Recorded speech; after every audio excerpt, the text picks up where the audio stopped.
20 ఏళ్ల అనుభవం నేర్పే పాఠాలలో ఏడాది గ్రంథ పఠనం నేర్పుతుంది. అంకెలతో దేన్నైనా నేర్పించవచ్చు, ఒక నిజాన్ని తప్ప. అంతరంగంలో ఉన్న ప్రేమ కంటే బహిరంగంగా మందలించడం చాలా మంచిది. అంతరాత్మ మనలను మందలించే పనులు మనం చేయకూడదు.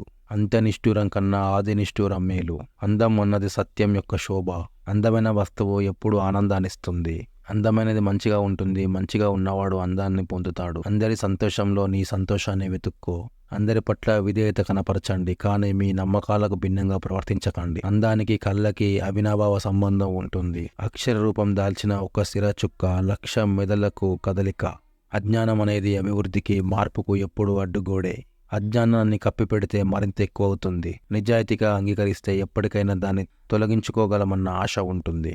అజ్ఞానాన్ని కప్పిపెడితే మరింత ఎక్కువ అవుతుంది. నిజాయితీగా అంగీకరిస్తే ఎప్పటికైనా దాన్ని తొలగించుకోగలమన్న ఆశ ఉంటుంది. అజ్ఞానులు గతాన్ని గురించి, బుద్ధిమంతులు వర్తమానాన్ని గురించి, మూర్ఖులు భవిష్యత్తు గురించి మాట్లాడతారు. అడిగిన వెంటనే ఇవ్వబడిన దానం గొప్పది. అనుకువ అనేది లేకుంటే అందం అనేది కూడా అసహ్యంగా, వికారంగా కనిపిస్తుంది. అతి ఉత్తమమైన ఆదర్శాన్ని ఎన్నుకొని దానికి తగ్గట్టుగా జీవించండి. అతి వివేకవంతుడి బుర్రలో వేపకాయంత వెర్రి ఉంటుంది.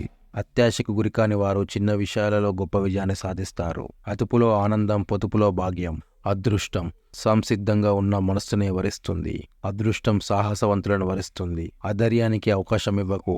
ఆనందాన్ని చేజార్చుకోకు. అధ్యాయం ప్రారంభించిన తర్వాత కానీ మనకు అజ్ఞానం తెలిసి రాదు. అనవసరమైన దాన్ని వదిలివేయడంలోనే చదువు యొక్క కళ ఆధారపడి ఉంది. అనుబంధం లేకుండా ఏ అనుభవం రాదు. అనుభవమే అన్ని విజయాలకు మూలం. అన్ని ఆశలు అడియాసలైనప్పుడు మన ముందు భవిష్యత్తు అలాగే స్థానువుగా ఉంటుంది. అన్ని విషయాల్లో నిరాశ చెందకుండా ఆశతో జీవించడం చాలా మంచిది. అన్ని సాక్ష్యాల కంటే ఆత్మసాక్ష్యం అధికం. అన్ని సుగుణాలకు పట్టుదలే పట్టుకొమ్మ. అన్నింటికీ సహనమే మూలం. గుడ్డును పొదిగి ఉన్నప్పుడే కోడిపిల్ల వస్తుంది, కానీ పగలగొడితే రాదు. అన్నింటిని గురించి ఎంతో కొంత తెలుసుకోవడం తేలికే, కానీ అన్నింటిని గురించి అంత తెలుసుకోవడం చాలా కష్టం. అన్నింటిని నమ్మేవాడు నష్టపోతాడు, ఏది నమ్మనివాడు నష్టపోతాడు. అన్ని కళల్లోకి గొప్ప కళ అందమైన నడవడి. అన్నీ భగవంతుడిపైనే ఆధారపడ్డాయన్నట్లు ప్రార్థించు. అన్నీ నీపై ఆధారపడ్డాయన్నట్లు శ్రమించు. అపజయం అంచుల వరకు పోకుండా లభించే విజయంలో పులకింత ఉండదు. అప్రయత్నంగా సాధించే గెలుపు కంటే మన ప్రయత్నంతో సాధించే గెలుపు ఎంతో సంతోషాన్నిస్తుంది. అభినందన పొందాలంటే వాంచే ప్రతి హృదయంలోని గాఢమైన కోరిక. అభిప్రాయానికి ఆచరణకు మధ్య ఉన్న విరామం కాలం. అభిమానం అనేది అసాధారణ ధర్మంగా పరిణమిస్తే అహంకారం అవుతుంది.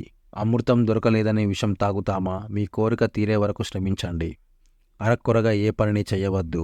అర్హతను సంపాదించండి, ఆ తర్వాత కోరికను పెంచుకోండి. అలవాటు మానవ స్వభావాన్ని నియంత్రించే చట్టం. అలవాట్లో మనం ఉపయోగించే చేతికర్ర వలె ఉండాలి, కానీ ఆధారపడే ఉత్తకర్రలుగా ఉండకూడదు. అవకాశం అనేది రాదు, అది ఇక్కడే ఉంటుంది. అవతలివాడు తప్పు చేస్తున్నాడని చెప్పకు, నీవు తప్పు చేస్తే ఒప్పుకో.